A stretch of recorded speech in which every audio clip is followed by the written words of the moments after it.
தகராறு பண்ணல, எந்த வம்புத்துமும் பண்ணல.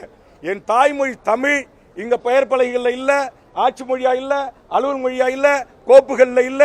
இங்க வரலாற்று அதிகாரி வந்து உயர்துறை அதிகாரிகளா செயலாளரா காவல்துறையில் வந்து உட்காந்துக்கிட்டு இங்க டைரக்ட் எஸ்ஐக்கு நான் தமிழ் வழியில் படிச்சவனை எடுத்தானாக்கா அவன் உயர்நீதிமன்றத்தில் உச்சநீதிமன்றத்தில் வழக்கு அபிடோட் தாக்கல் பண்றதுக்கு தகுதியானவன ஆங்கிலத்தில் அவனால பண்ண முடியாது. அப்ப நாங்க தமிழ் வழியில் படிச்ச தமிழர்கள் நாங்க எங்க போறது? நீ வாடா என் தமிழை கற்றுக்கிட்டு என் நாட்டில் வேலை செய்ய.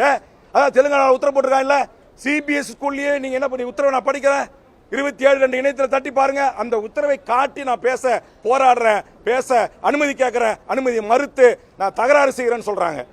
நான் தகராறு செய்ய நோக்கம் அல்ல, என் தாய்மொழி தமிழுக்கு இழக்க ஏற்பட்டது.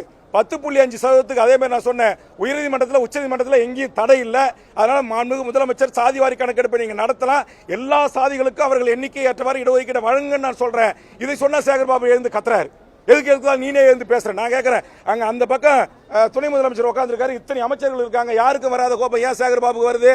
என் தாய்மொழியை குறித்து நான் பேசுவதில் உங்களுக்கு என்ன பிரச்சனை? என்ன பிரச்சனை உங்களுக்கு சேகர்பாபு அவர்களே? என்ன பிரச்சனை?